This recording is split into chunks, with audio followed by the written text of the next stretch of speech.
Friends, இன்றைக்கி நான் Sunday கிளாஸில் எதெல்லாம் படித்து சொல்லட்டா? பாட்டு, இந்த வசனம், கதைலாம் படித்தேன். நான் அதை உங்ககிட்ட ஷேர் பண்ணட்டா? வாங்க பாட்டுக்குள்ளே போகலாம். ஆட்டுக்குட்டி செல்லமான ஆட்டுக்குட்டி, பின்னால் செல்லும் சிங்கார ஆட்டுக்குட்டி. ஆட்டுக்குட்டி செல்லமான ஆட்டுக்குட்டி, பின்னால் செல்லும் சிங்கார ஆட்டுக்குட்டி. சிங்கப்புலி வந்தாலும் மேடு பள்ளம் வந்தாலும் இயேசு உன்னை தூக்கிடுவாரே, உன்னை பாதுகாப்பாரே. சிங்கப்புலி வந்தாலும் மேடு பள்ளம் வந்தாலும் இயேசு உன்னை தூக்கிடுவாரே, உன்னை பாதுகாப்பாரே. பாட்டு முடிஞ்சது. இப்போ நம்ம கதைக்குள்ளே போகலாமா? ஒரு ஊரில் ஒரு தாத்தா இருந்தாங்களா. அவங்களுக்கு எத்தனை ஆடு தெரியுமா? 100 ஆடா. ஒரு நாளைக்கு காலையில் மலை மேலே ஊற்றிட்டு நல்ல பசுமையான இடத்துல ஊட்டுவாங்களா. ஒரு 100 ஆடு இருக்குல்ல, அதில் ஒரு ஆடு ரொம்ப சேட்டமா அங்கே இங்கே துள்ளி குதிக்குமா. ஆனால் அந்த தாத்தாக்கு குறும்பு பண்ணாலும் ரொம்ப பிடிக்குமா. ஆனால் கொஞ்சம் குறும்பு பண்ணுமா, அதுக்கு கொஞ்சம் பிடிக்கும். ஒரு நாளைக்கு தாத்தா மலை மேலே மேய்க்க விட்டாங்களாம். நீங்கள் இந்த மலை மேலே தான் இருக்கணும், வேறு எந்த மலை மேலும் போகக்கூடாது சொன்னாங்களாம்.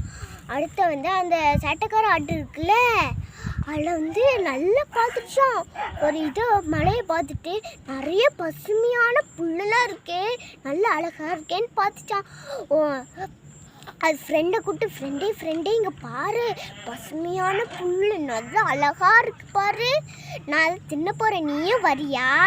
வரல தாத்தா இங்கே தான் என்ன இருக்க சொல்லியிருக்காங்க, நீ வேணா போய சொல்லிச்சான். நான் போகிறேன், நீ என்கிட்ட நானும் வரேன் இப்போ கத்த போகிறப்போ. அடுத்து ஓடி தின்னுச்சான்.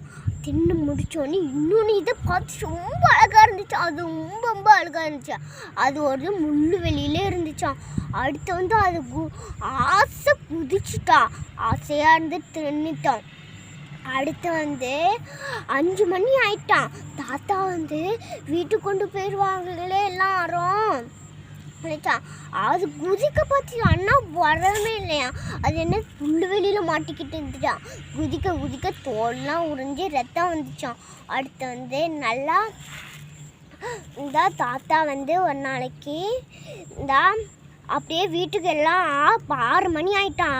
வீட்டுக்கு கொண்டு போய் எண்ணி பார்த்தாங்களா.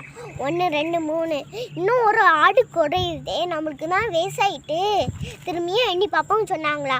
1 2 3 இன்னொரு ஆடு குறையுதே, நம்ம அங்கேயே விட்டுட்டு வந்துட்டோமா. அப்படியே அங்கே தேடி போனாங்களாம். ஒரு விளக்கு வச்சுருப்பாங்களா, அங்கே விளக்கு போட்டு தேடியே பார்த்தாங்களாம். அங்கே தான் நம்ம எங்கே பார்த்தியும் ஏதாவது தூக்கிட்டு போயிருப்பாங்க. எங்களாவது சிங்கம் ஏதாவது தின்றுக்குமோ அப்படி தேடிச்சான். மேன் கத்தி பார்த்தாங்களாம்.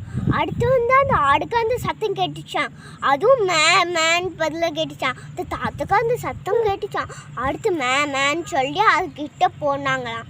அடுத்து புல்லுவெளியில் மாடிட்டு இருக்குன்ட்டு அங்கே முள்ளெல்லாம் எடுத்து விட்டுட்டு அந்த ரத்தத்தெல்லாம் தொடச்சி விட்டுட்டு அது முதுகு மேலே ஏற்றி வச்சுட்டு வீட்டுக்கு கொண்டு போனாங்களாம். இதோட அர்த்தம் தெரியுமா பிள்ளைகளே? உங்கள் தாய்மார்களுக்கு கர்த்தருக்கு கீழ்ப்படியுங்கள், இது நியாயம். எபேசியர் 6ஆம் அதிகாரம் 1ஆம் வசனம். இதை லைக் பண்ணுங்கள், ஷேர் பண்ணுங்கள், சப்போர்ட் பண்ணுங்கள். மல்லன்னா